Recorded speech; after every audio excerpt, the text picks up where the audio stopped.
Angeline Sénécal, chargée de gestion territoriale et continuité écologique à l'association Loire pour Migrateur, qui va nous présenter un petit peu l'impact du changement climatique sur du bassin de la Loire, et nous présenter aussi quelques solutions possibles. Oui, bonjour à toutes et à tous. Effectivement, comme l'a dit Thibaut, je vais vous présenter l'évolution des populations de poissons migrateurs amphihalins en rapport avec le changement climatique. Alors, une fois n'est pas coutume, j'ai quelques notes au papier. Ici, la présentation repose sur une thèse réalisée par Marion Legrand, qui est une collègue de Legrand, et dont je ne maîtrise pas toutes les tenants et les aboutissants. Donc, concernant la présentation, quatre parties, on va dire, donc, comme je vous l'ai dit, une partie seulement des résultats d'une thèse de Marion Legrand de 2021 concernant les poissons amphihalins de France face au changement climatique. Donc là, on est bien en France. Ensuite, je vais faire un petit focus avec des exemples d'évolution des débits et leur impact sur les poissons migrateurs du bassin de la Loire, cette fois-ci. La même chose concernant les températures et enfin quelques conséquences en matière de gestion. Voilà. Concernant le préambule par rapport au résultat de la thèse de Marion Legrand, on peut rappeler que 225 espèces amphihalines sont présentes dans le monde. Ça représente à peine 0,7% des espèces connues de poissons. 11 espèces sont présentes en France, dont 8 espèces de potamotoques, donc des poissons migrateurs qui se reproduisent en rivière et grossissent en mer, donc le saumon atlantique, les lamprins marines et fluviatiques, la grande alose et la lusfinge, la truite de mer, notamment. Concernant les 3 espèces de thalassopodes, la plus connue est l'anguille, mais on peut penser aussi au mulépore et au lit. Ces espèces ont des cycles de vie complexes et sont soumises à de très nombreuses pressions. Parmi ces pressions, alors à la fois dans le comportement marin et en douce. Parmi ces pressions, les principales sont le cumul des ouvrages et des seuils sur leur parcours migratoire, la pêche, que ce soit en mer, en estuaire ou en rivière, la pollution des eaux, la prédation, que ce soit par les autochtones mais également introduite. Et à tout cela s'ajoute le changement climatique avec des modifications importantes. Face à ces fortes modifications, les espèces n'ont d'autre choix que de se déplacer, s'adapter ou mourir.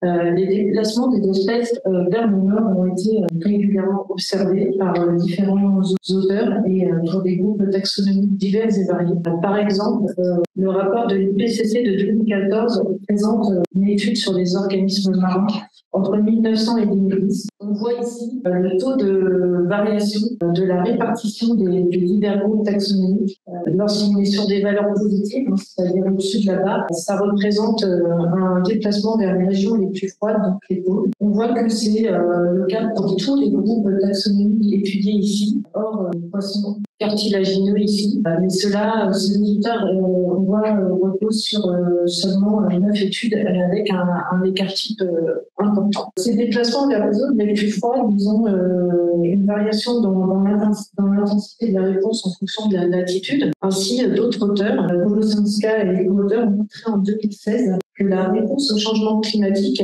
était moins marquée dans les zones subtropicales par rapport aux zones tropicales, tempérées et polaires. Une deuxième réponse possible face à ces modifications, donc réponse des différentes espèces, c'est le changement, la modification dans le calendrier des moments clés de leur cycle de vie, donc ce qu'on appelle la phénologie. De nombreux auteurs ont mis en évidence cette modification face à l'augmentation des températures. Par exemple, des co-auteurs ont analysé les résultats de 143 études sur des groupes allant des mollusques aux mammifères en passant par les arbres et les plantes. Et 80% des espèces ayant modifié leur phénologie l'ont fait dans le sens attendu, c'est-à-dire vers une précocité des événements printaniers en réponse à l'augmentation des températures. Le changement climatique peut agir comme un indicateur de pression et en cumul avec toutes les autres pressions que l'homme fait peser sur l'environnement et peut conduire à des extinctions d'espèces. Les scientifiques alertent depuis de nombreuses années sur ce déclin massif,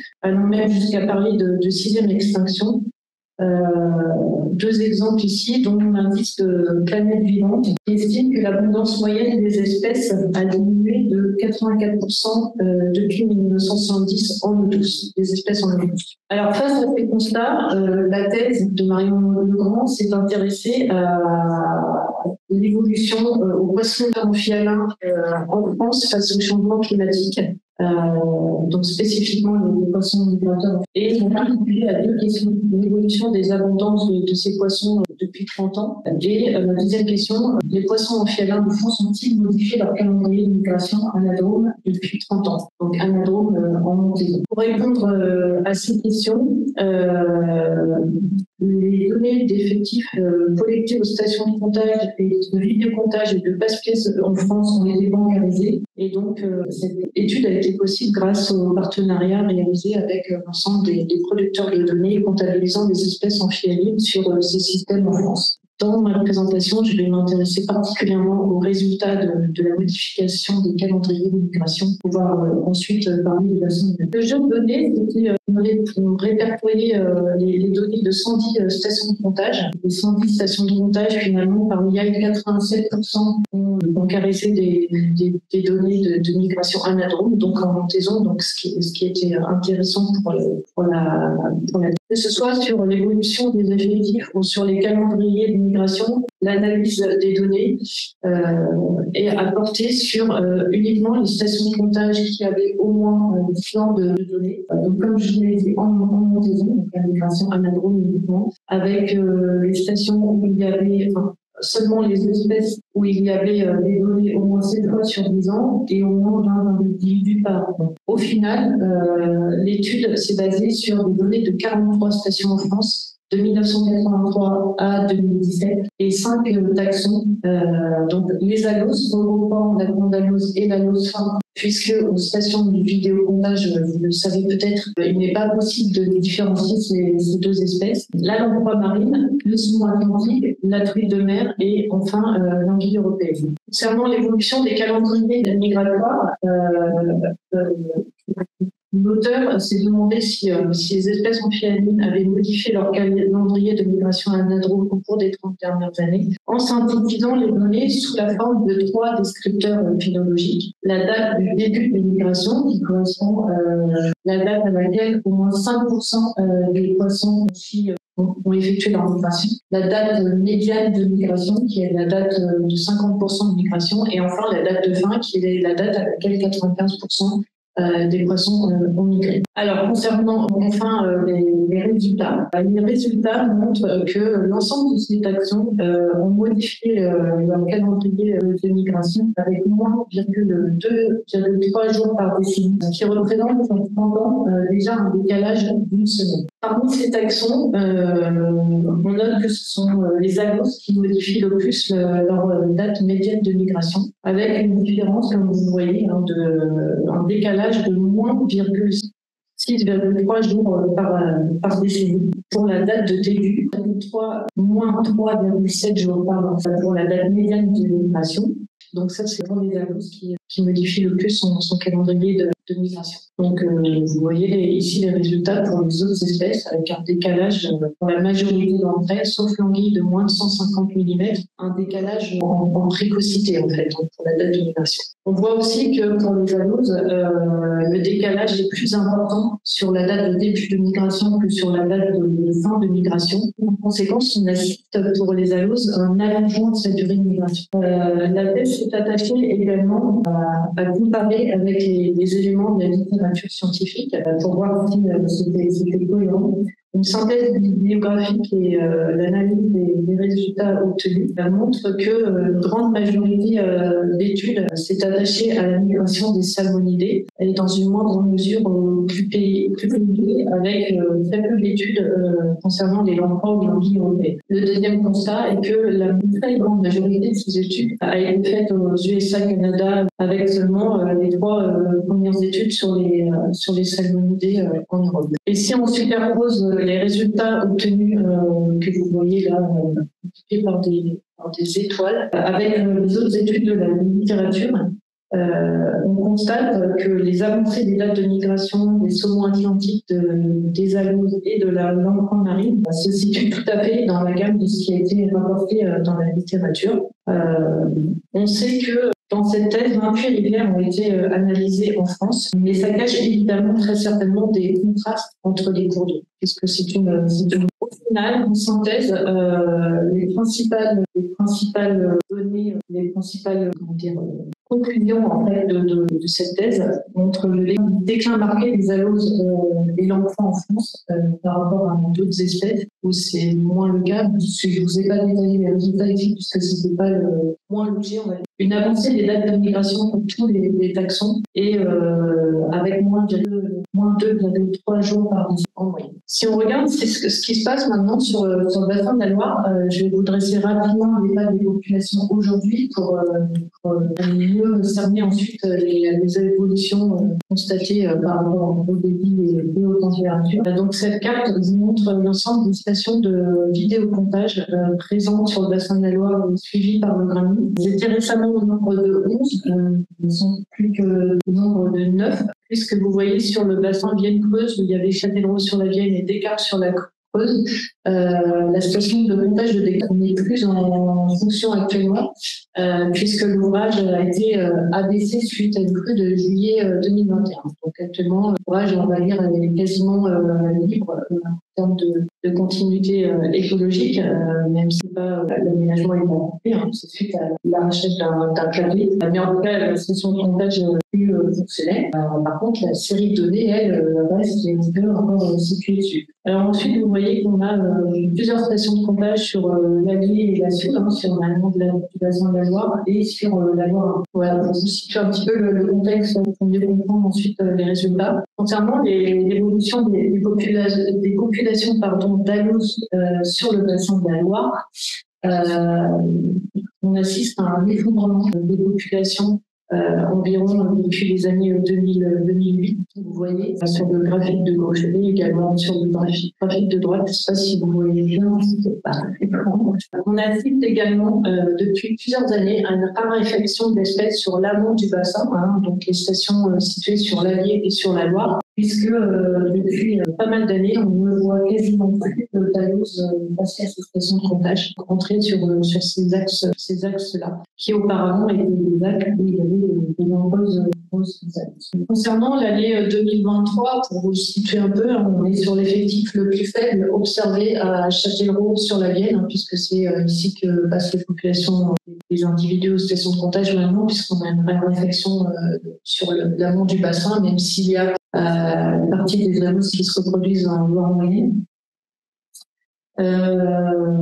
Sur la Vienne à Châtellerault, donc on a eu le plus faible effectif en 2023 depuis le début de la série chronologique des eaux. Sur la langue marine, c'est à peu près le même constat, ce n'est que l'effondrement est survenu plus tard, plutôt dans les années 2016-2017. On a eu également une raréfaction d'espèces sur le secteur amont et le plus faible effectif observé en 2023. Concernant l'anguille, petit point positif quand même, c'est actuellement, alors les résultats qui sont présentés là sont basés sur les comptages effectués à Châtellerault sur la Vienne. Pourquoi ? Parce que les autres stations de comptage du bassin ne sont pas exhaustives vis-à-vis des comptages de l'anguille, puisqu'il y a des voies de passage, d'autres voies de passage qui ne peuvent pas être comptabilisées. Donc, ça peut être une passe anguille à côté d'une passe pas comptabilisée ou autre. On voit ici une augmentation avec évidemment une augmentation globale des effectifs des anguilles, des jeunes anguilles en montaison à Châtellerault, avec certaines années des effectifs beaucoup plus faibles. On voit notamment ici 2022 avec des effectifs très faibles liés aux très faibles débits. Mais globalement, en fait, ces données basées sur les comptages à Châtellerault rejoignent en fait d'autres observations, d'autres études, puisqu'il y a eu un meilleur recrutement en civette dans les années 2009-2010, qui a induit ensuite, dans les années suivantes, on le sait, une augmentation du front de colonisation des jeunes anguilles sur le bassin de la Loire. Ça, on le voit à travers une autre étude que je ne présente pas là, mais qui s'appelle le réseau Anguilles de Loire, qui sont des pêches, donc des échantillonnages par pêche électrique faits tous les 3 ans sur les mêmes stations sur une partie du bassin de la Loire. Et ça rejoint aussi également, vous devez le savoir, je pense, pas mal d'observations, de suivis réalisés par les fédérations de pêche et protection du milieu aquatique et les syndicats qui montrent que, en tout cas, sur le bassin bien creuse, pour ce que je connais le plus, qui montre qu'il y a plus d'anguilles dans les échantillonnages et plus de jeunes anguilles. Et à Châtellerault, ce qu'on voit aussi, c'est que la taille médiane diminue, ce qui veut dire qu'on a plus de jeunes anguilles en fait en montée. C'est une bonne nouvelle. Alors, concernant l'influence des paramètres environnementaux et leur évolution, l'activité migratoire des poissons est conditionnée par des paramètres environnementaux. Les débits et la température sont des principaux facteurs influençant les migrations des poissons. On sait que les étapes clés de la migration sont déclenchées par ces paramètres, température, débit, photopériode également, pour certaines espèces. Ces paramètres influencent également fortement les autres compartiments de leur cycle de vie, reproduction, développement des gibiers, puisqu'il y a notamment des fourchettes de température qui sont favorables dans toutes les étapes clés de leur vie. Et les changements globaux affectent certains de ces déclencheurs potentiellement synchrones. Concernant les débits, je vais vous parler un petit peu des modifications qu'on observe sur les débits et l'impact potentiel sur les poissons migrateurs. Nos analyses sont basées sur les stations hydrométriques du bassin de la Loire, situées sur les principaux axes migrateurs. Pourquoi ces stations? Parce que ce sont des stations hydrométriques de référence avec des longues séries de données sur lesquelles on peut s'appuyer sans problème. Ce qu'on fait notamment, c'est qu'on calcule un indice hydrologique pour l'année et qui correspond soit à une période de migration, une période de reproduction, etc. L'indice hydrologique, c'est le débit moyen de la période, avril à juin, par rapport au débit moyen de référence sur cette même période. Pour l'indice moyen de la période pour une année donnée par rapport au débit moyen de référence. Donc ça nous permet de caractériser les conditions de débit pour une période et pour une activité de migration, de reproduction, etc. Ici, vous voyez les indices hydrologiques de 2021 comparés aux indices hydrologiques de référence durant la période hivernale sur les stations hydrométriques de référence. Alors, vous voyez que c'était la période hivernale 2021. Si vous vous rappelez, en 2021, qui est plutôt avec un hiver correct, on va dire, par rapport à ce qu'on peut connaître les dernières années. Et donc, la comparaison des indices de l'année 2021 par rapport aux indices de référence, c'est plus en taux. Par contre, si on regarde les débits à la période de migration de la Lose au printemps et qu'on regarde 2022, vous voyez que là, tous les indices sont au rouge. On a des indices hydrologiques déficitaires, c'est-à-dire qu'on est en dessous de 1 quand on compare, voire largement en dessous de 1 quand on compare les débits de la période par rapport au débit moyen de référence. On peut voir aussi que sur les migrations printanières, on sait que les débits de la Loire en aval sont importants pour faire entrer les poissons migrateurs dans le bassin. Ici, c'est l'indice hydrologique sur la station de Montjean-sur-Loire en aval du bassin durant la période de migration.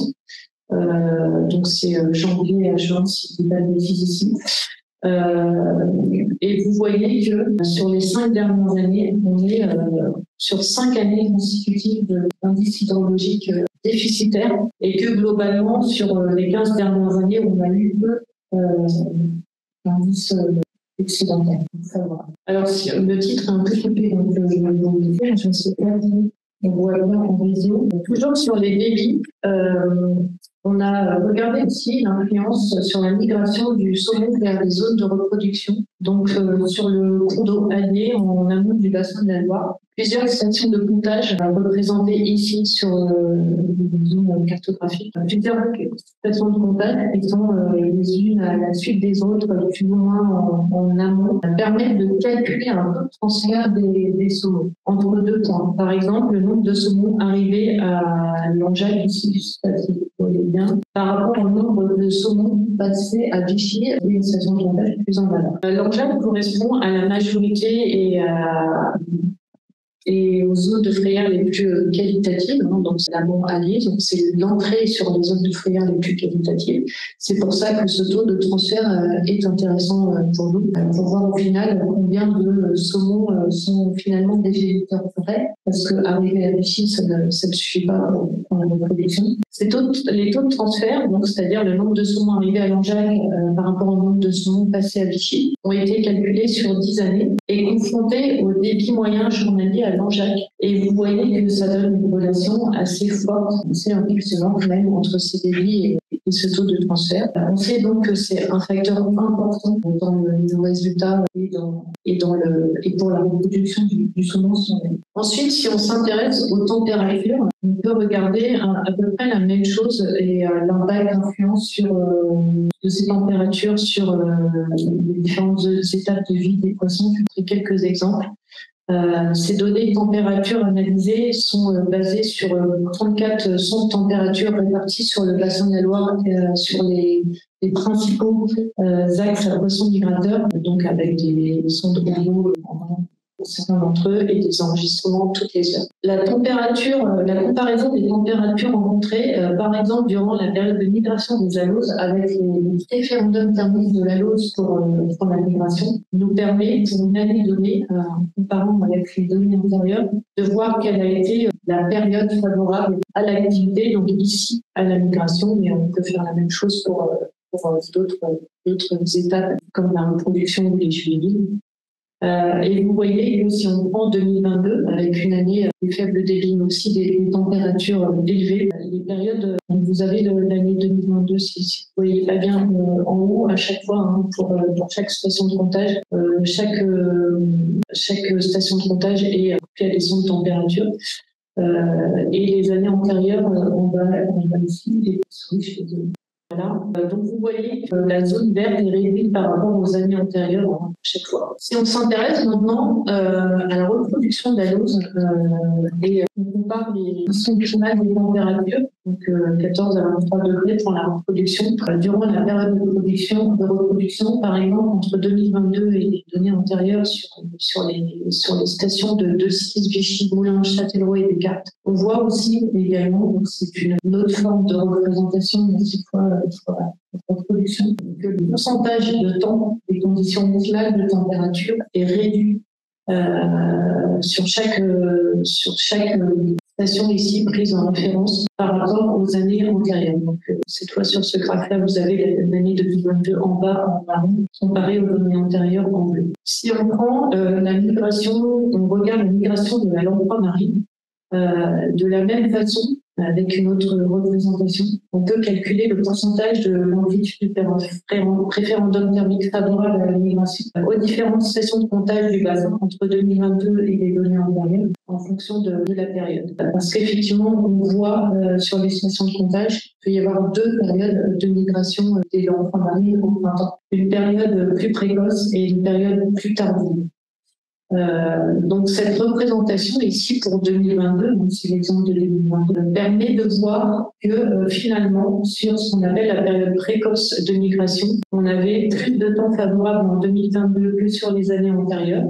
Ici à l'égard aussi on a vu et ici à Vichy. Voilà, ici à Vichy. Alors à contrario, pour la période tardive, vous voyez ici à Châtellerault par exemple, c'est l'inverse qui se produit. C'est-à-dire que le pourcentage de l'amplitude de référendum thermique par rapport aux années antérieures sur la période tardive de migration était moins. Si on s'intéresse maintenant concernant la température aux mortalités estivales des saumons sur l'Allier, basées sur 3 études de radiopistage, donc avec des données fortement consolidées. Donc, ce sont des suivis par télémétrie des saumons avec des écouteurs, un certain nombre de saumons qui ont été suivis chaque année sur cet axe allié pour étudier leur migration, voir l'impact des obstacles notamment, etc. Ces études-là, sur 3 années, permettent d'observer les pourcentages de mortalité estivale par secteur sur l'année. Donc, vous voyez ici, pour les 3 années, on a des très fortes, voire sur 2 années sur 3, mortalité de saumon en aval, donc entre peut-être rien vous dire, mais entre Vichy et Pont-du-Château. Donc, c'est une zone de migration, mais pas encore une zone de reproduction. Vous voyez qu'on a 100% de mortalité pour la dernière année d'études 2019, mais c'était le cas également en 2018, 71% en 2009. Plus on monte, en fait, plus vous voyez que la mortalité diminue. La mortalité ici, sur cette zone intermédiaire, est de 33%, et au-dessus, sur l'amont de l'année, on a 0% de mortalité. Donc, on a une baisse significative de la mortalité vers la nuit. Plus les saumons arrivent tôt sur les zones fraîches, plus il y a de reproduction. On sait en effet que le seuil des 25 degrés considéré comme létal est dépassé durant 25 jours dans le secteur où il y a eu 100% de mortalité, par exemple en 2010. D'où ici l'importance de débit vraiment suffisant pour assurer une migration la plus précoce possible vers les zones fraîches. Enfin, sur cette partie, j'ai pensé quelques autres exemples, il y en a encore d'autres, de l'impact par exemple, de la baisse des débits, avec des difficultés pour la dévalaison des smolts au printemps, qui sont soumis à une fenêtre de dévalaison très stricte, puisqu'ils doivent dévaler après la solidification. Donc, si les conditions ne sont pas bonnes à ce moment-là, ils ne peuvent pas dévaler, ils ne pourront plus dévaler plus tard, voire ils vont refaire une autre année en rivière, mais ça peut être aussi de la mortalité.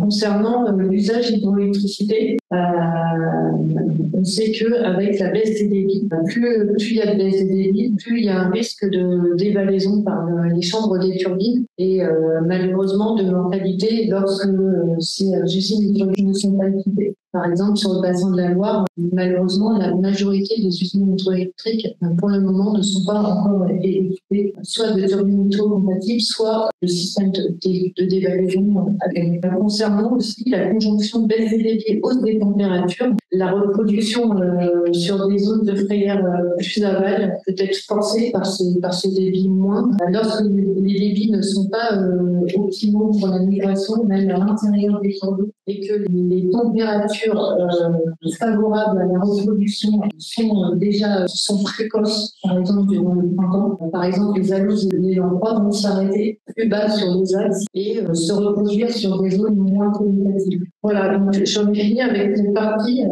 dans les exemples d'impact des débits et des températures sur les poissons migrateurs du bassin de la Loire.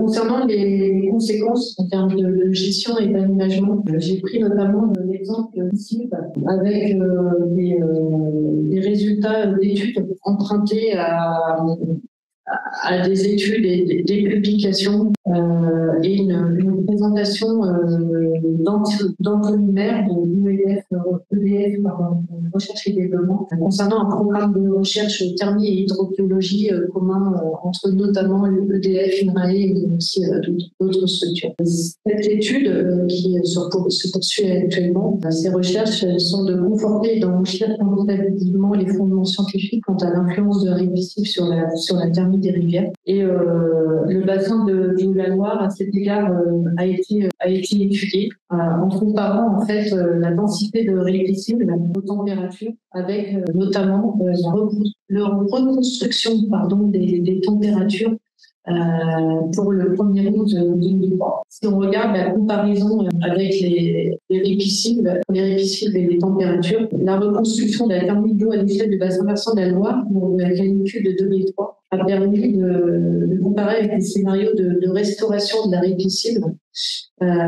Et vous voyez donc à gauche, si on a un petit peu les degrés de température, ça chauffe énormément avec 0% de répicive. Si on se met à moins 30%, c'est moins accentué. Si on regarde donc avec plus 30% de répicive, on voit que sur les plus petits cours d'eau, en fait, surtout on améliore nettement la situation. Et avec 30% de répicive, c'est encore plus marqué. Ici en bas, vous avez cette fois la comparaison entre les petits cours d'eau et les très grandes rivières. Et l'influence des répicives est plus marquée sur les petits cours d'eau que sur les Donc, pour finir, en matière de conséquences en matière de gestion et d'environnement, on peut dresser quelques bilans.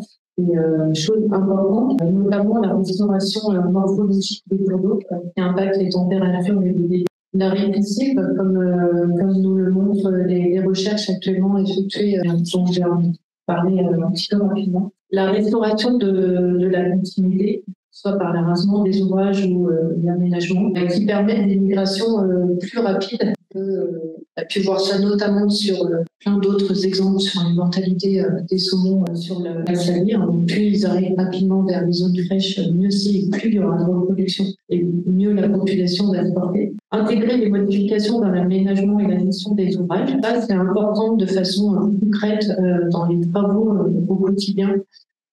C'est-à-dire s'appuyer pour les aménagements sur des chroniques de débit récents. Encore récemment, un bureau d'études a étudié les chroniques de débit dans l'aménagement des ouvrages sur les 50 dernières années. Je crois qu'il faut vraiment faire attention à ça.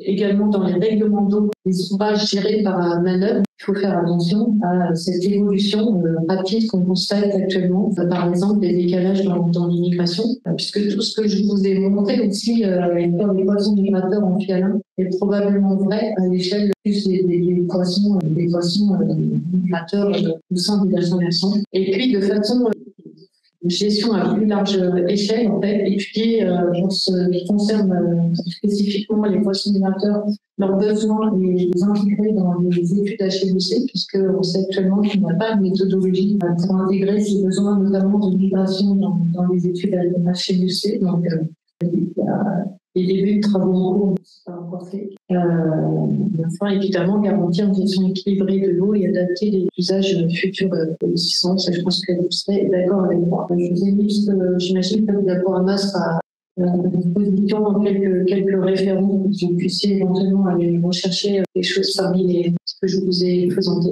Et je vous remercie de votre attention. Et je peux aussi vous dire que les rencontres migrateurs organisées par le Grand Cru des 2 ans ont lieu dans une semaine et demie. Il reste encore trop tard pour s'inscrire. Et donc, je vous dis ça parce qu'on est complètement dans la thématique. Le titre, c'est un poisson fabriqué dans l'eau. Et nous, prendre en compte les besoins en termes de quantité de qualité d'eau pour les poissons migrateurs. Voilà, merci beaucoup. Orléans. Ce que je vous propose, c'est de donner si vous avez des retours d'expérience intéressants. Donc, il y a un petit peu tout le monde. N'hésitez pas à en faire part. On appelle à vous. Donc, on a un groupe sur un territoire assez grand, avec simplement d'observation plutôt négative. On a recherché d'un message d'espoir, j'espère. Est-ce que sur la partie nord de la France, sur le plan migrateur, on va dire, soit neutre ou positive, ça c'est la première partie de la question. Donc, est-ce que les populations d'Oxana, de la France, en faire vers le nord de la France, c'est bon, éventuellement, si c'est le cas, est-ce que sur la partie d'Allemagne, en sud de la Scandinavie, est-ce que ces populations se portent relativement bien? Alors, je vais répondre à une partie de la question, puisque dans les autres pays, je sais que sur les derniers temps, je n'ai pas eu le temps de regarder. Néanmoins, si, je peux répondre quand même que récemment, quelques années, la lampe marine, par exemple, et la grande alose ont été reclassées par l'UICN, effectivement en danger critique d'extinction. Donc, on voit bien que les populations sont globalement en baisse partout. Ensuite, en France, pour ce qui concerne les autres bassins versants, alors je vais parler d'abord de la lampe marine et des aloses. Globalement, c'est en baisse, fortement en baisse. Après, on peut voir localement sur certains bassins versants ou cours d'eau des remontées significatives, par exemple des comptages, stations de comptage, lorsqu'il y a une ouverture d'un cours d'eau. Ça, c'est vraiment significatif. Quand il y a une restauration vraiment marquée de la continuité écologique sur un axe où il y avait historiquement des aloses et de la lampe marine, si des espèces continuaient à rentrer sur le bas de l'axe, par exemple, on voit vraiment un effet positif dans ces cas-là. Mais globalement, à l'échelle de la France, les grands bassins versants, ces populations sont également en baisse. On sait qu'il y a l'impact du changement climatique, mais ces baisses, en fait, elles sont plus ou moins marquées selon les bassins versants, puisqu'il y a d'autres facteurs qui interviennent, on sait, notamment la pêche professionnelle, notamment sur le bassin de la Loire, où il y a actuellement un report de l'effort de capture sur le bassin de la Loire par rapport à d'autres bassins versants du sud-ouest, où il y a eu soit des moratoires de pêche, soit des attaques contre des arrêtés de pêche, donc des arrêtés de pêche annulés. Donc la demande, par exemple, sur la langue marine fait que il y a eu un report de pêche sur le bassin de la Loire. C'est pas bon pour les populations du bassin de la Loire. On sait notamment qu'en 2023, les prix de la langue marine ont explosé parce qu'il y a une forte demande par rapport au nombre de bassins versants. On peut continuer à pêcher par des choses.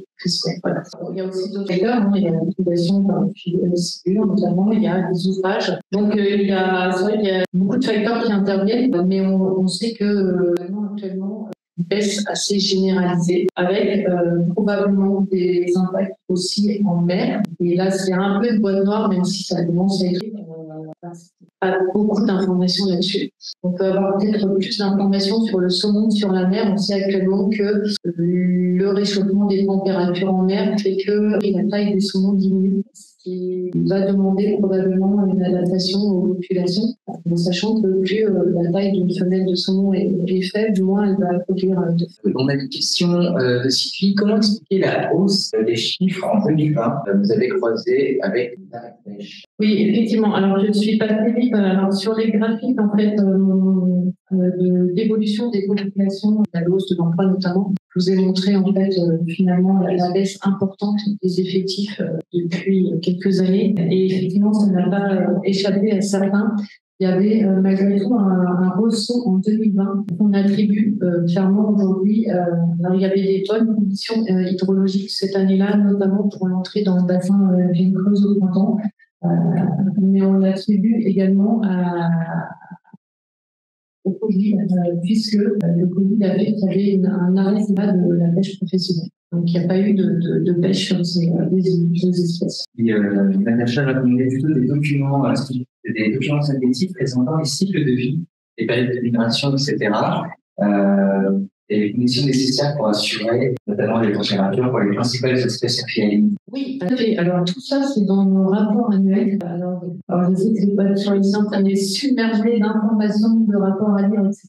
Mais ils sont disponibles sur le site internet.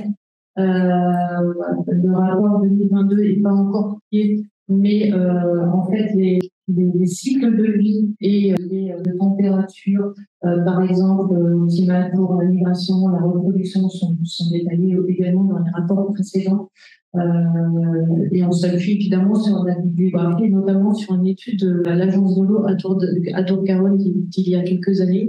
Donc, je vous invite à regarder les rapports. Vous savez, notamment sur celui de l'année dernière, un affichage du plan sur le PDF qui permet d'aller là où vous voulez trouver l'information, puisque ce sont des rapports qui font effectivement 454. Pour rassurer tout le monde, bien sûr, les documents, vous les aurez, on les publiera sur le site internet sous le même lien que celui d'inscription. A priori, à partir de lundi, on va avoir tout ça, et ça va permettre aussi, pour le rendez-vous qui a pas pu avec Tipeee, d'avoir accès à une donnée du film. Est-ce qu'il y a encore une question? Une question, il a bien parlé des critères de répartition de la technologie, il a abordé l'adaptation physiologique, et du coup, avec la réduction de la taille des saumons. Sur l'observation de la réduction de la taille des anguilles, notamment sur Châtellerault, est-ce que vous l'avez trouvé un peu dans le sens, est-ce que c'est vraiment des classes d'âge plus jeunes? Est-ce que vous pourriez être déjà aussi la réponse adaptative que cette réduction de taille? Ça, c'était pour la question. Et la remarque sur la gestion de l'eau avec une approche centrée sur ce volet-là et puis l'augmentation des réductibles, donc de l'ombrage sur les propriétés qui en a. Y a-t-il une intégration de l'ensemble de la diversité de ces milieux aquatiques? Et oui, puisque pour certains, évidemment, défavorables pour d'autres, je pense notamment aux espèces d'odonates comme l'hypérion de mercure, etc. Ici, on atteint 100% de réduction sur les cours d'eau, va disparaître. Donc, comment est-ce qu'on gère en fait cet antagonisme entre un effet bénéfique d'un côté et inversement? Je vais répondre tout de suite à cette remarque. Effectivement, c'est vrai, ce que je vous ai présenté sont des recherches qui sont en cours actuellement. Ça veut dire que derrière, la recommandation de gestion sera d'avoir 100% de réduction partout. Voilà, on sait que l'important, c'est aussi la gestion locale avec tous les travaux que font notamment le cadre rivière, les communautés de communes dans les contrats territoriaux, et que c'est pour ça qu'il y a des contrats territoriaux avec des maîtres d'ouvrage et notamment ici sur le département de la Vienne, Vienne Nature, qui qui intervient pour les recommandations de gestion par rapport à d'autres espèces que les poissons, que ce soit les moules d'eau douce ou effectivement la grillon de mercure. Il faudra un équilibre. Après, je pense qu'il y a encore probablement de la marche, beaucoup de fonds d'eau où il n'y a plus malheureusement de difficile parce qu'elle a été enlevée. Je pense qu'il y a encore de l'info dessus, mais effectivement, c'est pas bon. Concernant la question sur les anguilles, d'abord, par rapport à la thèse de Marmont Legrand, que les anguilles sont moins affectées, je pense que de par leurs habitats plus variés, de par son cycle qui est inverse à celui du saumon, des lamproies et des aloses, moins affectés en termes de décalage de calendrier de migration. Et même, la thèse a montré que sur les anguilles inférieures à 150 mm, c'était l'inverse, un tout petit décalage plutôt moins précoce. Donc, ce qu'on observe à Châtellerault, c'est vraiment plutôt en lien avec l'évolution du front de colonisation des jeunes anguilles sur le bassin de la Loire qui remonte, et ça c'est une bonne nouvelle, par rapport aux années précédentes. Et alors, on ne le sait pas, mais il est probable qu'avant le début de la série chronologique de données de Châtellerault, qui est 2004, il est probable qu'il y ait aussi des jeunes anguilles. On sait que sur l'ensemble notamment des mycoses, il y a des observations redondantes. Et je ne pense pas que ce soit lié là, sur cette espèce-là à la phénologie, mais plutôt à des résultats quantitatifs en termes d'entrée de civelles dans le bassin de la Loire qui sont meilleurs. Parce qu'en fait, l'anguille fonctionne par étage, comme dans des appartements. C'est-à-dire que si la première partie du cours d'eau est occupée, elle va monter. Si en termes de densité, il y a très peu de densité et que le cours d'eau n'est pas occupé, elle va plutôt avoir tendance à rester. Et si c'est occupé, elle va monter comme ça pour pouvoir grossir sur les différents cours d'eau et les différents affluents. Merci. Je vous propose d'avancer parce qu'il y a pas mal de retard. J'espère qu'il n'y a pas trop d'autres questions. Merci. Et puis merci à Logrammy aussi pour tout ce travail d'étude qui nous éclaire. C'est bien d'avoir des indicateurs qui nous permettent de guider un peu l'action. Dans le contexte du changement climatique, on sait aussi qu'il y a grosse recherche sur les solutions de captage et de stockage de carbone. Et on sait aussi via les différents groupes scientifiques que les zones humides représentent un énorme atout dans ce contexte-là. Donc, il y a un véritable enjeu à préserver et également à les restaurer. Et au final, c'est pas si fréquent d'avoir une stratégie carbone vraiment dans le but assumé et d'avoir cette stratégie carbone lorsqu'on parle de restauration, de préservation de l'eau.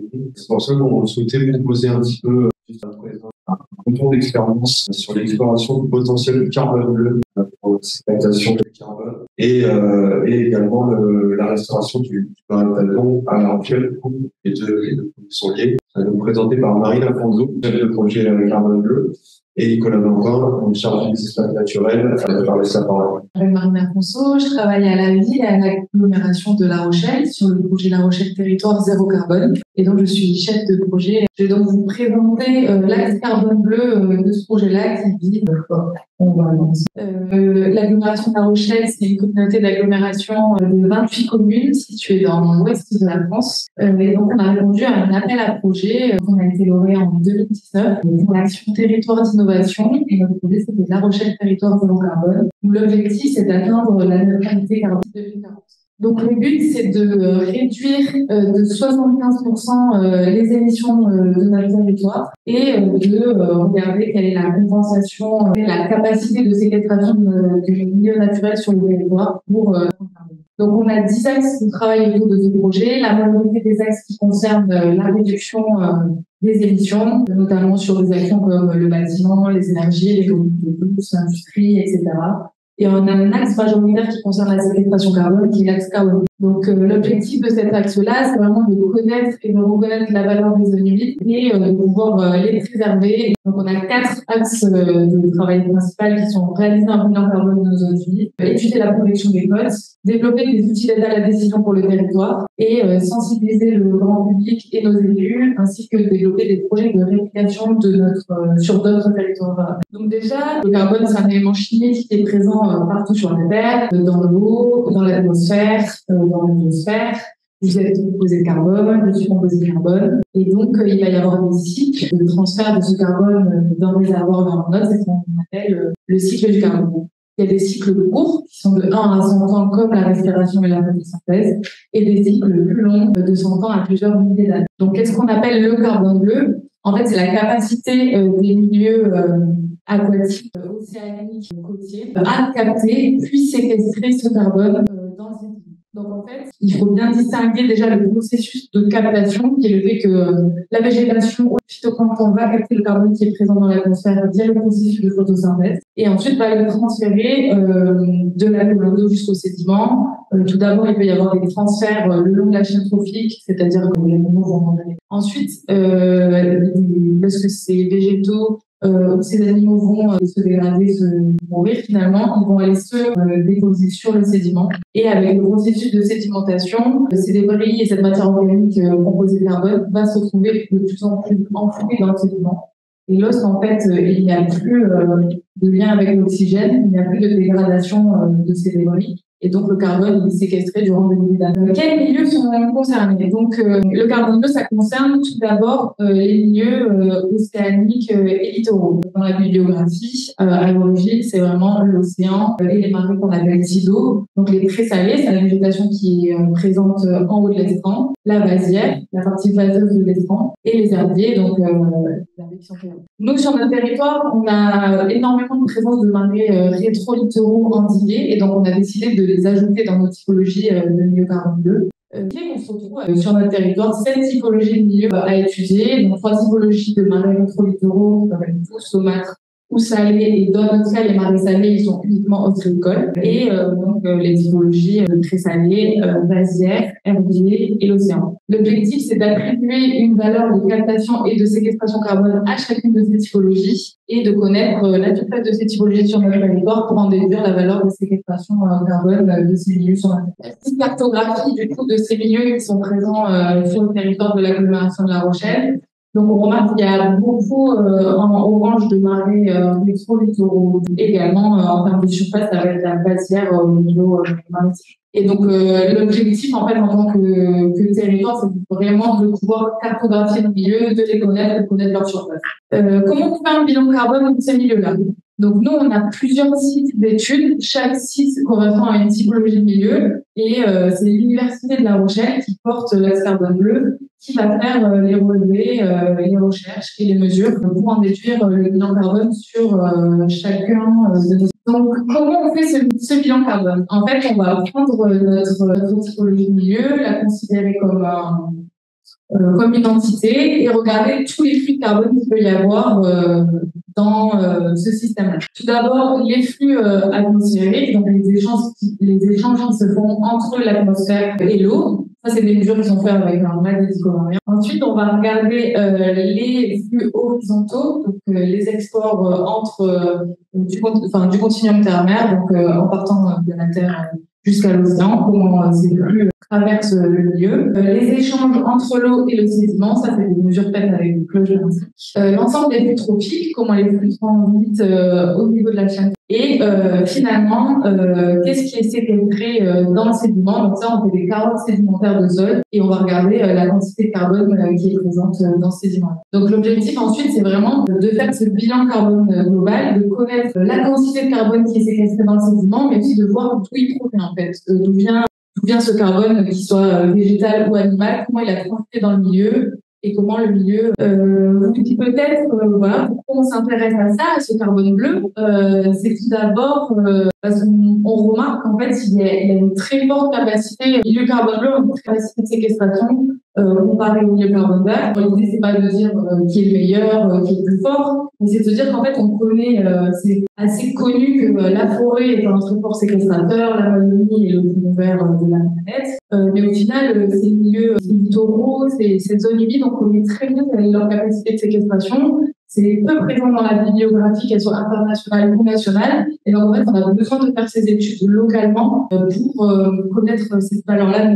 Donc, je vous présente ici les premières études. Donc, en fait, les études, elles sont encore en cours. On a tous les terrains dont je vous ai parlé tout à l'heure, que je vous ai présenté, des recherches qui sont menées maintenant. Donc, on a peu de résultats. On a un premier résultat sur les présalés. Et ce premier résultat, il montre que les présalés, ils séquestrent 8 tonnes de CO2 par hectare et par an. Et pour simplifier, c'est-à-dire qu'on peut dire que l'hectare de présalé compense les émissions d'un Français chaque année. Donc c'est assez conséquent. Et pour comparer ces milieux qui sont donc les présalés de la baie de l'Aiguillon au nord de La Rochelle par rapport à des présalés à l'échelle internationale, mais on n'a pas à rougir en France. C'est des présalés qui se positionnent très favorablement par rapport à d'autres présalés mondiaux. Un autre résultat qu'on a, c'est une étude qu'on a faite des flux de CO2 avant et après restauration d'un marais, qui est le marais Ottawa, dont on va vous parler juste après, où on a pu mesurer les flux de carbone avant la restauration, parce que le marais s'est dégradé, et après restauration. Donc c'est le graphique qu'on voit sur la gauche, le plus fort, c'est avant, sur 2 périodes, 2 saisons, et après, on voit 4 décihistogrammes qui représentent les 4 saisons. Donc on remarque qu'avant renaturation, en fait, le marais il était source de carbone, c'est-à-dire qu'il émettait du carbone du marais vers l'atmosphère. Et suite aux travaux de renaturation, ces émissions ont diminué drastiquement et il émet sur certaines saisons du puits de carbone. Donc en fait, on est passé d'un marais source de carbone vers un marais puits de carbone après restauration. Quelles explications? Tout d'abord, sur certaines stations, la salinisation. On a reconnecté le marais sur une partie à l'océan. Et donc, la salinisation va favoriser les pollutions primaires. Et également, on est passé d'un système hétérotrophe, donc, qui favorise la respiration, vers un système autotrophe, favorisant la photosynthèse. Un autre résultat concernant la protection d'eau des côtes. Donc, nous, on est un territoire côtier. Le risque, il est présent, notamment avec des événements récents. Et on a décidé d'étudier la capacité de protection des côtes des présalés. Les premiers résultats ont montré que la végétation du présalé représentait 65% de la population totale des côtes. Donc juste avant, on a vu que les présalés c'était des très forts séquestrateurs, mais c'est également des très forts, c'est des outils en fait de protection de nos côtes. Si on les préserve, ils permettent de réduire la surcote marine de manière très importante. Dans les actions, je vous ai dit qu'on développait des outils d'aide à la décision, donc ça va être beaucoup de modèles faits par l'université. Nous, à l'agglomération, on essaie également de développer une plateforme territoriale de la donnée où tous les résultats que je vous ai présentés seront présents, donc la cartographie des milieux, et on pourra en fait regarder la capacité de séquestration totale du territoire, la capacité de séquestration des marais qui seront cartographiés. L'important, c'est de pouvoir localiser ces milieux pour les préserver et d'avoir une synthèse qui permettra de prendre des décisions sur le territoire. On réunit également notre action sur notre territoire.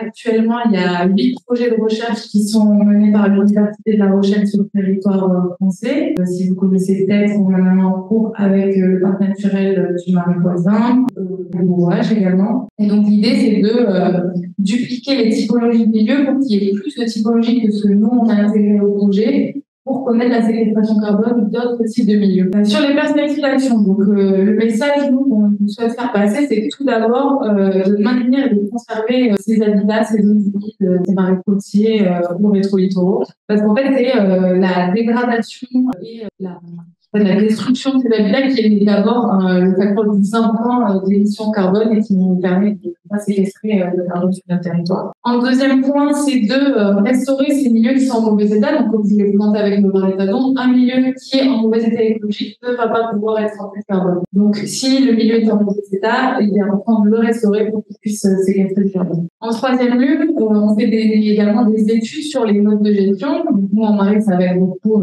du curage, la mise en sec des bassins. Donc, c'est de voir aussi comment ces modes de gestion vont avoir un impact sur l'effet de carbone et comment on peut avoir des pratiques pour favoriser la séquestration carbone si elle n'empêche pas la préservation de la biodiversité et la gestion du sol. Tout de même, quelques petites solutions qui présentent dans la bibliographie qui permettent de séquestrer du carbone sur nos zones humides, replanter des végétaux adaptés, restaurer et protéger les sols et les zones humides, remettre en eau certaines zones, limiter l'urbanisation et la destruction des milieux, stopper le drainage des marais, reconnecter les marais aux fleuves et aux rivières et littoraux et réduire les apports de milieux. Je vous remercie de votre attention.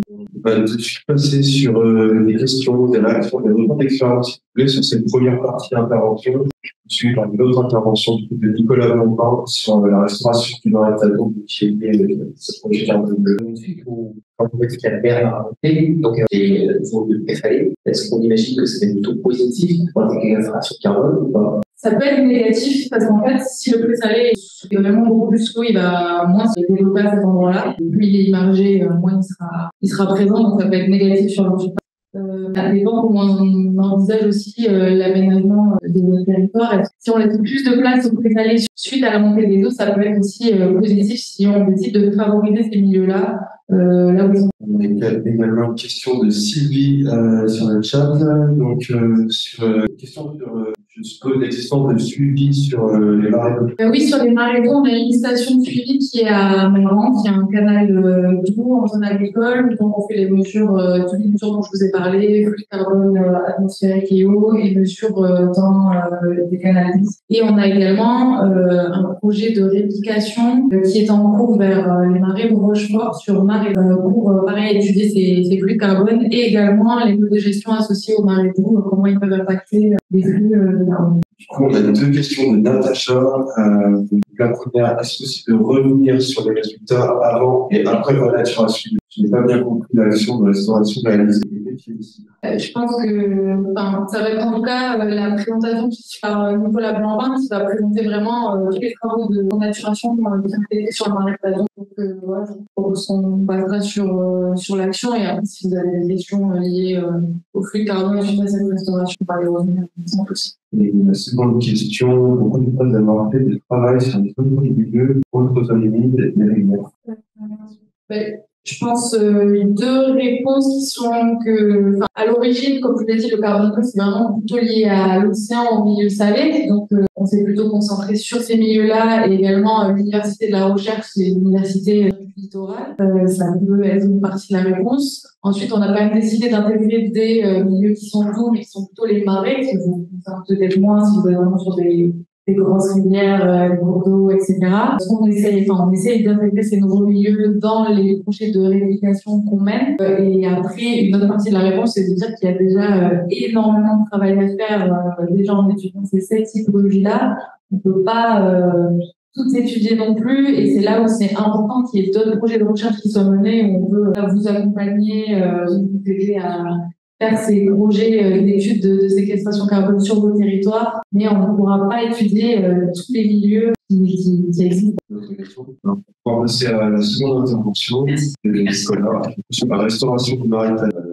Au sein de la Rochelle, on a pour mission de préserver les espaces, les espèces présentes, évidemment, folklore local, naturel. Ça, c'est aussi sur la ville. Donc, la ville abrite en fait deux marais où saumâtre à salé, un strictement rétro-littoral et un qui l'été, et on va le voir, et qui petit à petit s'est éloigné à la mer. Bref, historique, puisque comme tous les sites d'urbanisation, d'occupation humaine, etc., le marais se situe sur le cercle de Nord bleu et l'ancienne crique, le bord de mer, etc., était très vite polymérisée et avec une occupation par un marais salon. Une centaine d'hectares au sud de la ville. On voit sur la photo du bas que l'agglomération s'est très très bien développée, qui a isolé de manière urbaine ce marais-là, avec la construction d'un espace d'habitation dense qui est grisâtre, je sais pas précis, qui a occupé une partie du marais. Et pourquoi c'est important? Puisque une partie du marais a une topographie sur le littoral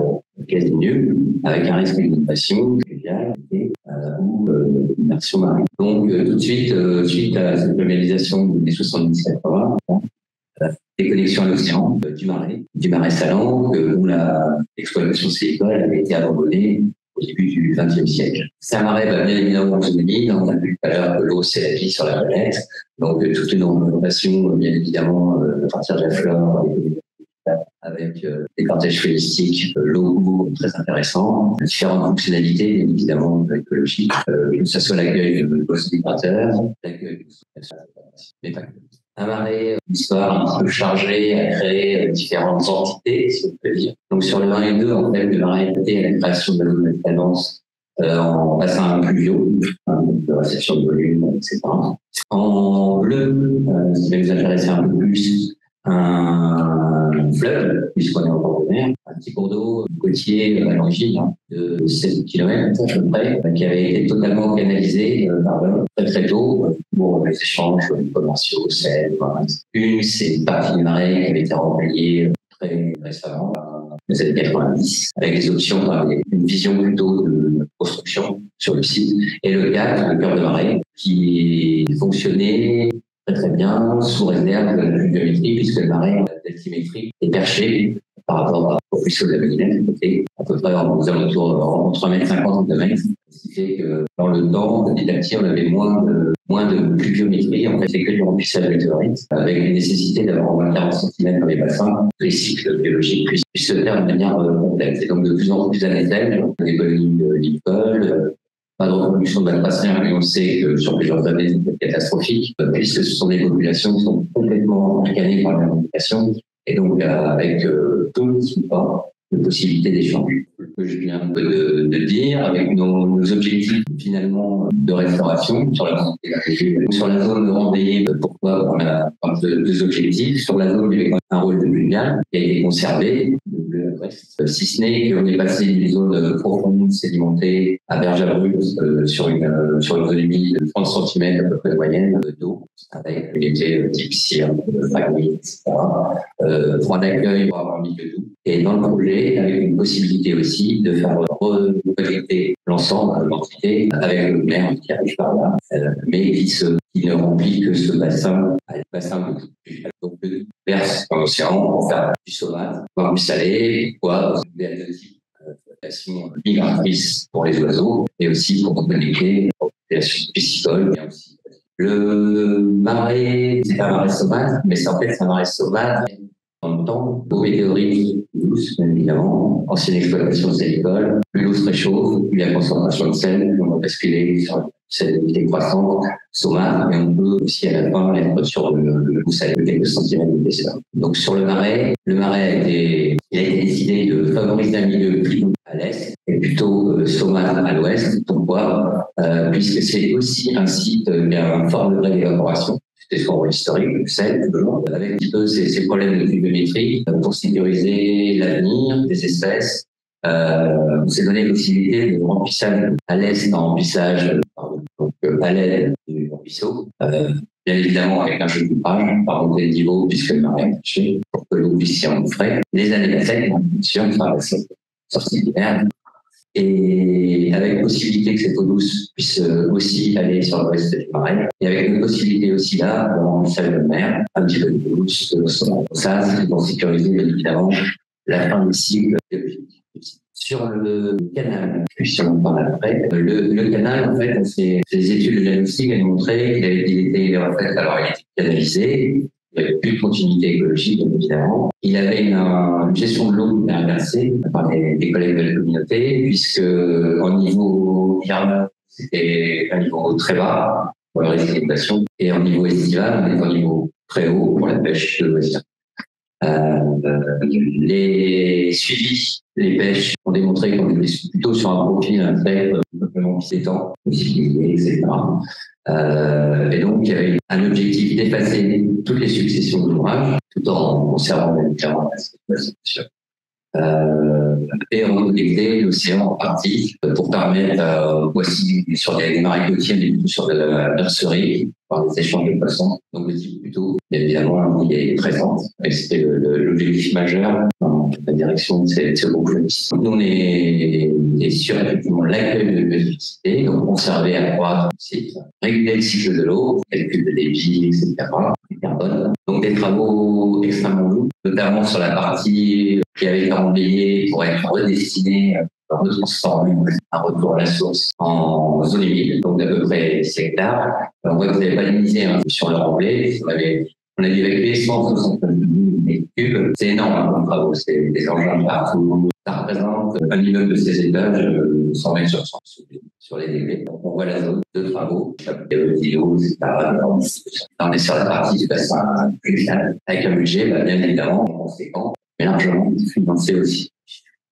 À l'aide du diaporama. Donc, on voit un petit peu visuellement cette zone humide à peu près, également. On voit un petit peu l'évolution. Donc, le bassin fluvial d'origine, à l'est, la zone emblayée, très envahie des chapelles horticoles, mais plutôt invasives. Les externes, on voit bien sûr les images, les travaux en cours. 2021, ça s'est encore plus développé, les communautés digitales. On fait bien tout de suite la transformation avec l'eau, ça va très vite dans le dernier. Ce que j'avais évoqué, plus d'agitation, l'eau 2023, donc une explosion. Et donc bien évidemment des réponses domestiques concordantes avec les objectifs, migrateurs, des la statue, reproducteurs, la recette, migrateurs large, un jeune bureau, de jeunes essaims et chasse, et des belles reproductions de brochets. Il n'y a pas encore eu de prochain suivi piscicole, je sais que c'est 2024-2025. Intéressant puisque dans le aménagement du petit cours d'eau qui était canalisé, bien évidemment on a travaillé avec l'OFB, la Fédération de pêche et l'Association locale de pêche, puisque dans l'objectif du cours d'eau était au final il rentrait dans le grand lac fluvial de loisirs de pêche pour le rafraîchir, et à la sortie des déverseurs on avait une eau bien évidemment turbine, c'est du fluvial un petit peu chargé, etc. Et perte aussi de notre débit par évaporation. Donc, l'un des objectifs majeurs de la renaturation du ruisseau, c'était de déconnecter du fluvial, mais qui était une grosse zone de pêche. Et donc, ça a été un petit peu compliqué, et notamment, s'il y avait des mis en avant, c'est l'accès aux adultes, aux frayères sur le côté du ruisseau. On se rend compte aujourd'hui, à voir scientifiquement plus tard, mais tout se passe relativement bien sur la production. On voit l'évolution, donc ça a été méandré, tout simplement recalibré par rapport au débit. Tous les travaux d'excavation de la zone ouest, remblais calcaires, ont servi ici, ont été redéposés, pâtés, etc., etc. Je vous rappelle que la ville a peu de topographie, donc sur l'ensemble des kilomètres, on est pas à 2%, mais ce qui permet aussi de conserver une porontologie modeste et adaptée pour avoir de l'eau toute l'année. On a eu quelques tronçons sur l'année dernière qui ont été à sec, et les seules quelques semaines, ça s'est passé. Bien évidemment, une augmentation accélérée par rapport au paysage. Et aussi la pêche de plantes pour cueillir le plus possible et autres. Donc, là aussi, ça va extrêmement vite. J'étais agréablement surpris. Et une fonctionnalité, puisque la reproduction à la mer, les ouvrages sont tout ouverts, même quand on fait le remplissage de marée, il y a toujours des terres, évidemment. Et là, on est au plus loin de raménagement du ruisseau, pardon. On voit déjà qu'on est dans 10 minutes, il est là. Nos ouvrages, bien évidemment, des infrastructures pour accueillir le public en autonomie. On a pas mal de cheminements, et passer à partir des bassins les gens puissent bénéficier aussi de cette richesse locale. Pour comporter notre action, bien évidemment, il y a notre axe suivi. Je parlais du suivi piscicole, et c'est tout de même par l'université, en lien avec le carbone, sur le plancton, sur aussi les sont entrants à 5 ans, etc., mais que je n'ai pas là. Nous, on s'est occupé plutôt du suivi, de l'auto, le travail, et au-delà de stagiaire, la vie bien évidemment, de nouvelles espèces aussi, puisque le cours d'eau, je ne sais pas si vous l'avez vu sur la photo de Jean-Louis, c'est le seul cours d'eau à eau transparente de la ville, parce que les autres traversent pendant le jardin, et donc sont vides, et de façon particulièrement turbine et tout. Là, on est assez de qualité, enfin de qualité, en termes de clarté, avec des agriculteurs autoristes qu'on n'avait pas, sur une maresme et un étang, pseudo-étang régional. L'arrivée d'une nouvelle espèce sur les circuits maritimes, la macrostigma, à l'est, peu communes sur la part, une belle découverte. Les résultats prometteurs, effectivement, une colonie de limicoles, nicheurs, à savoir petits gravelots, chasse, et à Bruxelles, s'est déplacé sur la zone ouest vers les nouvelles zones humides très très bien, résultat aussi. Le cœur de la marée continue à une population de valorisation qui sont sur la méthode. C'est pas très grave, les relais, c'est la majorité autour de leur chaîne, c'est le temps d'avoir. Question de réaction. Oui, merci pour cette présentation et le travail intéressant. Tu as parlé de l'envie. Je n'ai pas bien compris comment, au niveau, quelle était la gestion hydraulique. Est-ce que c'est ouvert tout le temps? Est-ce que c'est géré? Ouvert, même si on amène de l'eau de mer, c'est gros volume, par exemple,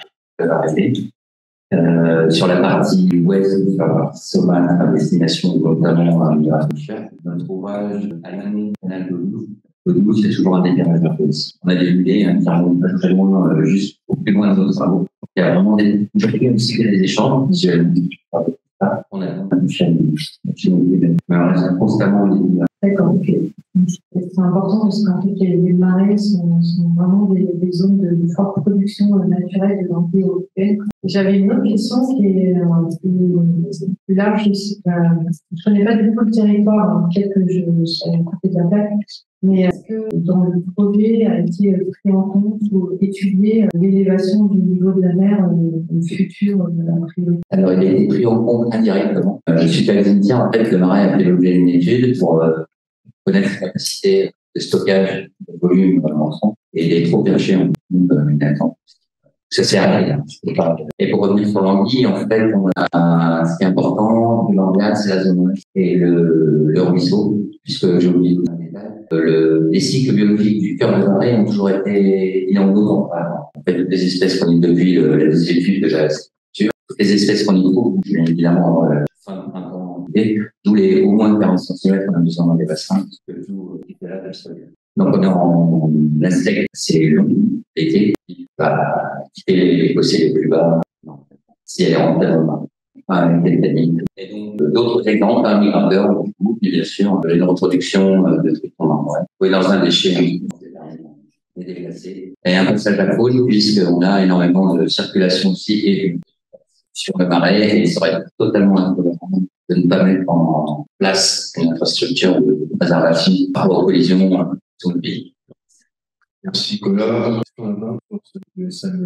Je voulais me poser la question, est-ce que vous avez déjà vu avant de la RD, parce que là vous êtes sur la partie aval de la RD, parce que les collègues c'est pas plus qu'il a refait à la base. Et du coup je voulais savoir si c'était prévu dans le futur. Alors c'est effectivement encore notre point noir. On est bien évidemment on travaille avec la collectivité d'Aglo, avec le travail sur le placement, sur la continuité écologique. Et donc, pour nous, c'était l'une des priorités. Aujourd'hui, il s'avère que c'est compliqué, puisqu'on demande à appeler un ouvrage national, un ouvrage national. Que les bus, par exemple, je connais bien le secteur, sont totalement ennoyés, donc des espèces ne peuvent pas s'y engager. Aujourd'hui, et l'impact de travaux sur la circulation rochelaise, grosso modo, les études ont montré que même en travaillant sur le bois, on ferait toujours 25 km de bouche. Donc là, il y a un surcoût beaucoup des travaux qu'aujourd'hui. Donc on reste, pour l'instant, le scénario le plus probable serait, alors ça va pas aussi, sur un petit mammifère, etc., sur des bassins d'essai. Là, avec ce qu'on voit aujourd'hui, la nationale, pour l'instant, les bouchons sur le et en fait, les habitants de la zone inondable, tous les services sont dessus, donc ça pourrait peut-être déclencher. Mais on n'a pas de levier aujourd'hui sur l'élément de D'autres questions? C'est la réflexion tout à l'heure avec les travaux d'une telle envergure, notamment financière. Quelles ont été les réflexions sur la pérennité de la zone humide et aussi les garanties ou assurances de la fonctionnalité, notamment le stockage de carbone?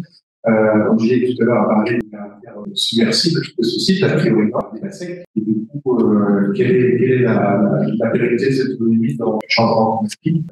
Comment vous avez développé cette réflexion? Alors, en fait, effectivement, il y a une partie des marais qui va être en insectes d'origine, et la restauration, la recréation de la zone humide de 10 hectares à l'ouest, la conservation de l'eau, sous réserve du pluvial, puisque cette année, on a eu que quelques nappes d'eau, on avait toujours cette zone salée qui permettait d'accueillir un peu la zone migratoire. Sur la pérennité du marais, la pérennité est effectivement contrainte par le manque de pluie ou la mauvaise saison, par de moins en moins en poisson de magistration. Et donc, c'est le fait de pouvoir remplir en eau douce, en saison, bien évidemment, qui nous permet de pérenniser, en fait, ces milieux-là. La SEC permet aussi à la dynamique quasiment spécifique. C'est une forme dynamique printanière, mais pas pluriannuelle, dans le sens où les bassins se reminéralisent à la SEC. Et nos deux facteurs principaux qui vont agir sur la vie végétale, c'est la hauteur d'eau et la présence de sel. Et ça bouge pas, le sel, en fait, s'évapore pas. Sur plage, on a un très faible de perte. Et donc, les zones basses du marais, du cœur de marais, polluent de manière massive. Est-ce que je peux poser la question? Et demain, est-ce que ça a été modélisé sur le climat futur et l'alimentation avant le futur?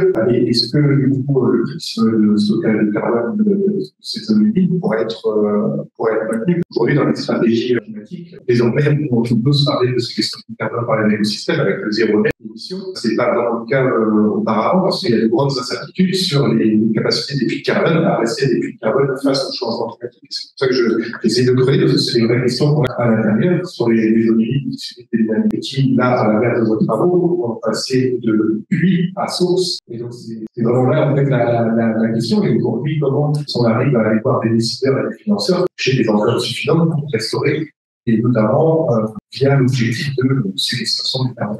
Non, je sais pas. Non, je peux pas. Oui, moi, je peux pas. On est reconnecté le marais à l'océan. Le fait qu'on ait reconnecté le marais à l'océan et que donc on puisse le remplir avec de mer, ça va permettre aussi, je pense, de pérenniser cette fonction carbone, mais aussi cette zone humide là qui peut rester en eau plus longtemps sous contrainte du changement climatique. Et du coup, sur les chercheurs, Des modélisations, moi, ce que j'ai pu participer, on était plutôt sur une notion de volume d'eau douce par rapport à la capacité ou pas de conserver cette hauteur d'eau dans les bassins de printemps, malgré les modifications pluviaux sur la région. Alors, le demain, en dehors de ces tableaux-là, je ne sais pas ce qui a été réfléchi sur l'extra-demain. On a une question. Merci beaucoup, Nicolas. On va passer à la dernière intervention. Il y a une question dessus tout à l'heure. Ça, le tourbière qui couvre seulement 3% de la surface terrestre, et qui pourtant c'est 33% du carbone. C'est des espaces de stockage qui sont extrêmement importants. Et en même temps, c'est un enjeu qui est très fort du point de vue du changement climatique, parce que leur dégradation génère un relâchage massif de carbone, ou un enjeu de préservation et de restauration également qui est très fort. Et donc, on a voulu un tour d'expérience de la restauration hydrologique de la tourbière du Pont-d'Or en Corrèze, qui nous est présentée par Antoine Maillot, faire une mission au Conservatoire des espaces naturels de la de nous présenter. Avant de commencer, je vais remercier le réseau de nous avoir invités. Je pense que le conservatoire a forcément l'habitude de participer au réseau et puis même personnellement, j'ai plaisir d'être ici. J'ai une formation milieu aquatique, j'ai travaillé plusieurs années à la conception de ces éléments sur bassin en Bretagne. Je n'ai jamais eu l'occasion de venir, mais c'est un plaisir d'être ici aujourd'hui, même si aujourd'hui j'ai intégré le Conservatoire d'espaces naturels de Nouvelle-Aquitaine. Alors un petit mot sur les conservatoires des espaces naturels, parce que je ne sais pas si tout le monde le connaît. On est une association loi 1901, de Nouvelle-Aquitaine, créée en 92. On est même un réseau d'associations, puisque tout le territoire français par un conservatoire, hormis la Bretagne, mais qui ont le pendant. Et notre mission à nous, c'est de connaître et de faire connaître les milieux naturels, de les protéger, de les gérer, de les restaurer via la maîtrise foncière ou la maîtrise d'usage. C'est-à-dire qu'on est en mesure d'acheter de louer du terrain à l'euro symbolique pour se substituer aux propriétaires privés, collectivités, etc. Et donc, pour vous donner un ordre d'idée, en Nouvelle-Aquitaine, on est à plus de 21 000 hectares et on est propriétaire de plus de 7 000 hectares de terrain. On a de quoi s'occuper.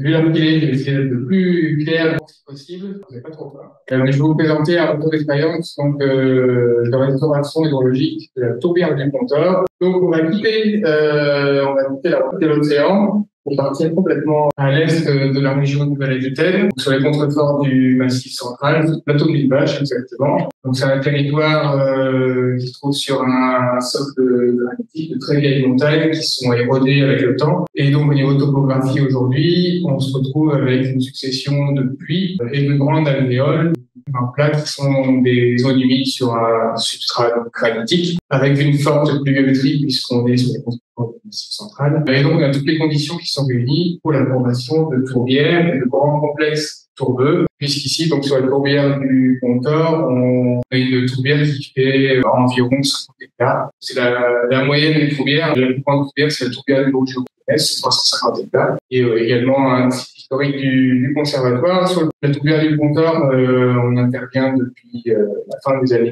90. Aujourd'hui, on a une maîtrise foncière et d'usage de 90 hectares. Et quand on a intervenu sur ce site, à l'époque, les tourbières, c'était des milieux, pas historique du plateau, mais c'était qui ont été abandonnés pendant un certain nombre d'années. Et donc, nous, les premiers travaux qui ont été mis en place ici, comme sur de nombreuses tourbières, c'était des travaux de bûcheronnage pour ouvrir le milieu. Comme bien les milieux en France, quand ils sont plus entretenus, ils se referment. Donc, il y a eu des gros travaux de bûcheronnage, la pose de clôture, et puis la remise en construction pour entretenir les lits jusqu'en 2018. Donc, ça, c'est des photos aériennes anciennes de la tourbière qui permettent de voir les altérations qu'elle a connues. En fait, elle a été drainée dans les années 70. Alors, il y a beaucoup de tourbières qui ont été drainées sur ce plateau pour divers usages. Il faut savoir que, historiquement, sur ce plateau, il y a eu très peu d'arbres. Donc, les gens qui habitaient là-bas se chauffaient avec la tourbe.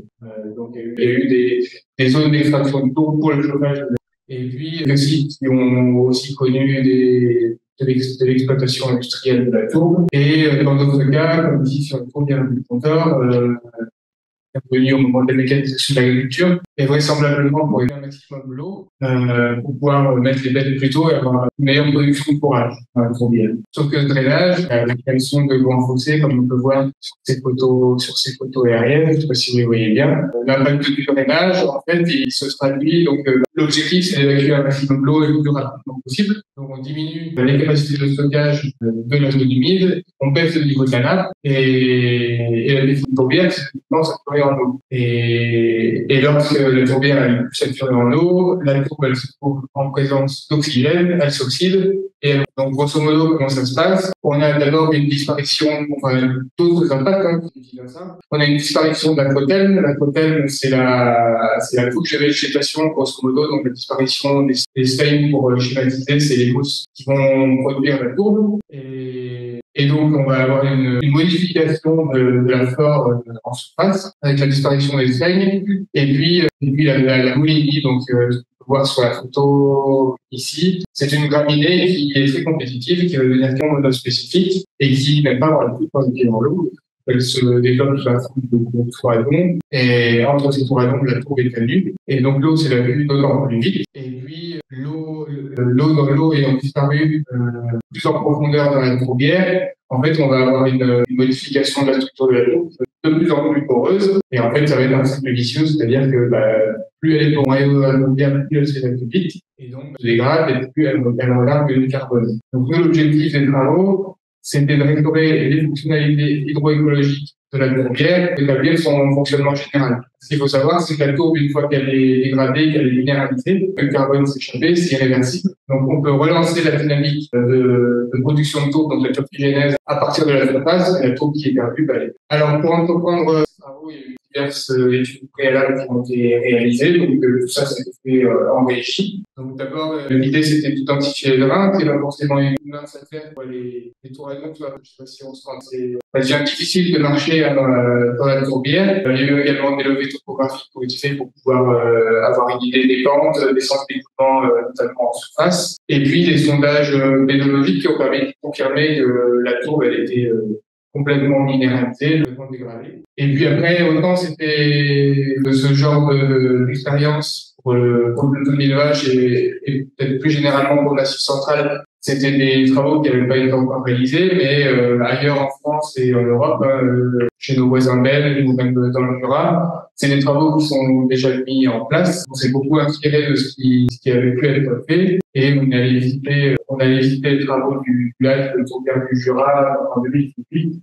Avant de lancer les travaux sur la tourbière. Et puis après, les travaux, le dimensionnement qui a été réalisé, donc le passage de notre conseil scientifique, et puis le groupe d'études des tourbières, c'est un groupe de spécialistes français et européens, de Suisse, de Belges, qui sont également venus nous voir pour nous conseiller pendant ces travaux. Alors, le dimensionnement des travaux, il y a eu deux techniques qui ont été testées.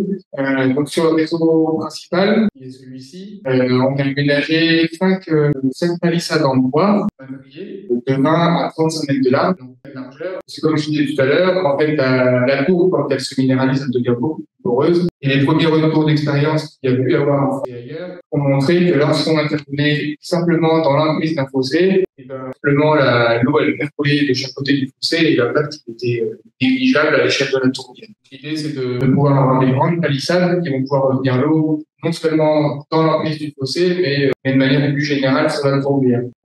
Après, comme mise en ça c'est la première technique. Et puis sur le réseau secondaire, mettre en œuvre une autre technique, simplement des membranes compactées pour pouvoir comparer l'effet des deux techniques qui n'ont pas le même coût de mise en œuvre. Après, de manière effective, donc les travaux, d'abord, la première partie de travaux, c'était de faire une fauche exportatrice de la Molivie pour pouvoir remettre le plus à plat possible et avoir une idée la plus précise de la topographie. Et les travaux, du coup, ils ont été réalisés à l'automne 2018. Ils ont duré à peu près un mois. En termes de coût, comme vous pouvez voir, c'était à peu près 40 000 €. Donc 36 000 € simplement pour la restauration hydraulique. Ça a été une année qui a été assez propice pour la on avait mis en place des prisomètres qui ont révélé que au moment des travaux, l'air était complètement sèche, c'est-à-dire qu'il y avait plus d'eau dans la tourbière. C'était temps de mettre en œuvre ces travaux. Ce qui a permis de faire entrer une pelle de 11 tonnes pour la mise en place des madriers, et puis un bunker HT qui a apporté les madriers. Alors la conception des palissades, c'est de la manière suivante. Dans un premier temps, la couche de végétation a été décapée et mise de côté. Les madriers, à l'époque, ils étaient simplement voir ici. Donc c'était pas forcément le découpage respecté à la base. Donc on préférait que ce soit rainuré, cranté, c'est-à-dire que vraiment les madriers s'imbriquent les uns dans les autres, comme ça pouvait être fait dans le Jura, on n'avait pas les séries qui étaient compétentes pour préparer ce genre de découpage avec vous. Donc, ce qu'on a fait, c'est que les madriers étaient biseautés sur la partie d'un sol pour pouvoir s'imbriquer le mieux possible les uns dans les autres. Et puis, j'avais mis en place une sorte de coffrage pour que vraiment les madriers soient le plus collés possible et donc le plus étanche possible. Donc ensuite, on est en place. Il y a la tour qui a été prélevée en amont pour couvrir les palissades.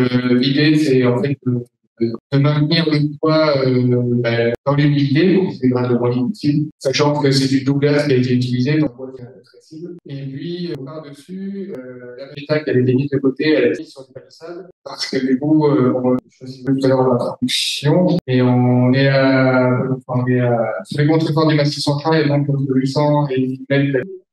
Donc l'hiver, on a des successions de périodes de gel, de périodes de neige, et en fait aussi la tourbe elle reste nue, phénomène de ruissellement, et puis du coup on risque d'avoir une palissade qui se retrouve à nu. Pour Ama, on a fait des travaux. L'idée c'était que ce soit le plus reproductif possible. Donc si ça vous intéresse, vous pouvez regarder. Et puis donc comme je disais tout à l'heure, on a également réalisé deux merdons compactés. Donc là la mise en œuvre c'était de décaper la tourbe jusqu'à l'arène indique, et puis de remettre la tourbe en la plaçant au maximum avec la pelle.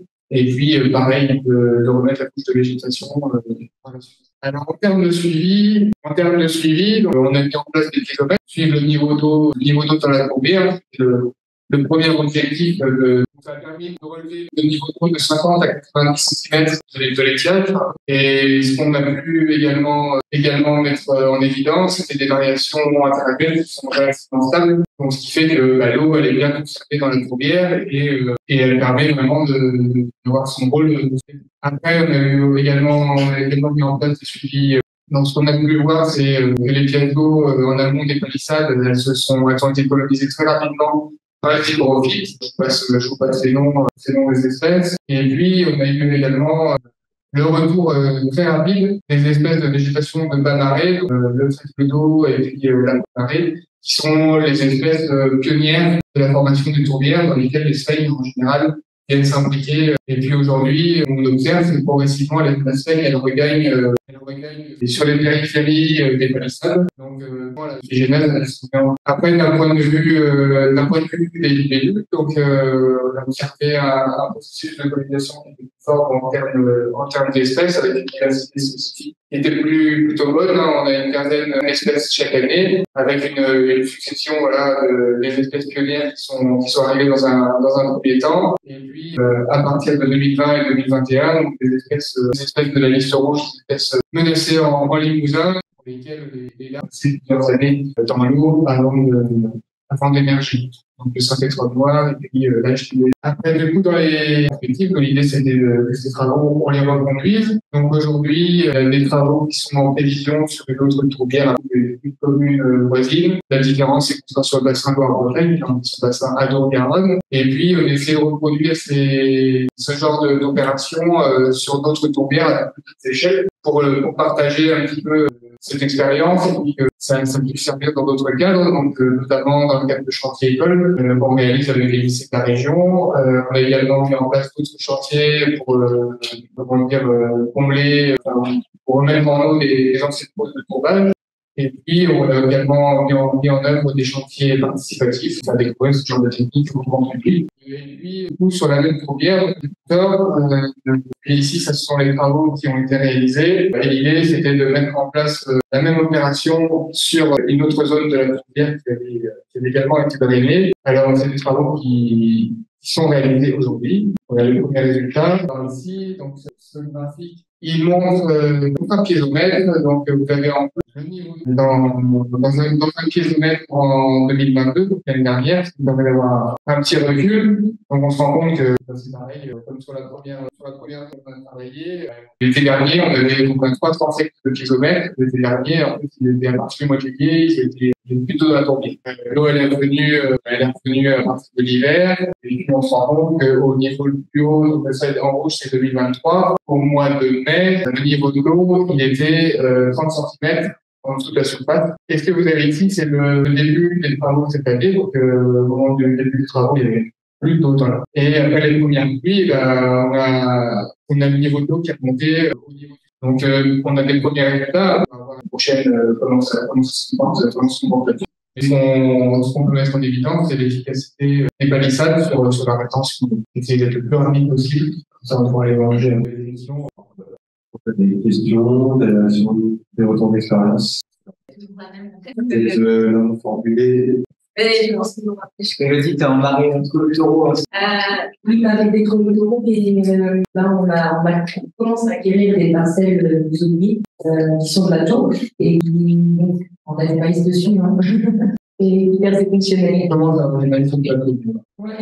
donc, l'idée, c'était toujours pareil, le suivi de travaux, comme pour la retraite. Est-ce que vous avez fait ce suivi du carbone, de la c'était pour convaincre, par exemple, les élus de l'argent distribué? Nous, on a des fonds limités. Par contre, je pense que c'est fait dans le cadre du live de Tourbière du Jura, sur leur deuxième live. Et le nom de leur live qui est en cours, c'est stockage du carbone. Donc, ça doit exister là-bas. Après, il faut savoir que la photogénèse, en moyenne, c'est 1 cm de tout tous les 100 ans. À mon sens, c'est un peu difficile. Enfin, nous, comme ça, estimer le stockage du carbone. Par contre, on a les espèces, les sphaines qui reviennent, les vinaigrettes, etc. Donc, on peut considérer que, déjà, on a sauvé le largage du carbone, c'est une première bonne chose. Et puis, si ces espèces, elles sont là, elles se rejoindre progressivement. Donc, ça va dans le bon sens. Et est-ce qu'il y a un trop tard pour sauver la tour ou pas? Ou est-ce que... C'est déjà ça. Tout ce qui est minéralisé, de toute façon, le carbone, il reste, c'est pas trop tard. Il reste beaucoup. Le vécu des merlons en tourbe, identique au bois, pour pas le planche en bois. Alors, ce qu'on constate, c'est que mais c'est beaucoup moins cher. Après, le plus efficace, c'est ce sur quoi on essaie d'aller au maximum, c'est palissade. C'est une efficience de coût palissade par rapport à un complément. Le prix des matériaux, oui, les travaux qu'on a arrêtés les franches, c'est 60 000 €, avec une partie de fonds du plan de relance. Ce que je pourrais en dire, c'est que le problème si on passe de palissade, c'est que vous allez utiliser les matériaux sur place, il y aura des arbres qui est sur place, et ça diminue vachement le coût. Qu'est-ce qu'on avait fait, notamment en chantier école, c'est la photo qui est ici, où les étudiants ils devaient chauder certaines zones de la tourbière pour la maintenir ouverte. Et du coup, ils sont servis du bois en prenant les troncs, les périphéries, en mettant un trait de tronçonneuse. Du coup, servi pour obstruer des fossés qui servaient à drainer les zones pour les tourbières. Simplement pour remercier quand même les dernières interventions qui montrent bien qu'on a quand même une capacité à restaurer la nature, c'est que c'est assez ressourçant. Il y a des choses là qui vont bien aussi, c'est important de le dire. Et l'autre, il va falloir expliquer la perte, il y aura de la perte, c'est sûr, mais il y a aussi des autres. Moi, c'était aussi pour rebondir par rapport au live Tourbière du Jura, parce que j'en vois bien que l'intervention, c'est du très lourd, avec des empreintes carbone qui sont aussi très lourdes. Et dans le live Tourbière du Jura 2, du coup, il y aura de l'empreinte carbone des travaux avec la séquestration du carbone par le cadre écologique et assez travaux, donc ça va être assez intéressant. In fine, on pourra aussi, sur ce type d'intervention, avoir un certain de type pour savoir quels sont les postes les plus émetteurs. Et là, on va avoir un tableau et ça fait aussi un peu pour la donnée scientifique, on va parler aussi de carbonisation de la dynamique. Mais en plein de ce sujet-là, parce que je crois qu'on va des P2 et du P3 un petit peu partout là. Ça en place, et on a même des cas où les entreprises qui sont venues pour faire ces drainages sont les mêmes qui viennent aujourd'hui pour. Et puis, c'était super intéressant. C'est arrivé dedans. Jusqu'à la quantité aux personnes des intervenants de ce matin. On remercie si on ne dépasse pas cet après-midi.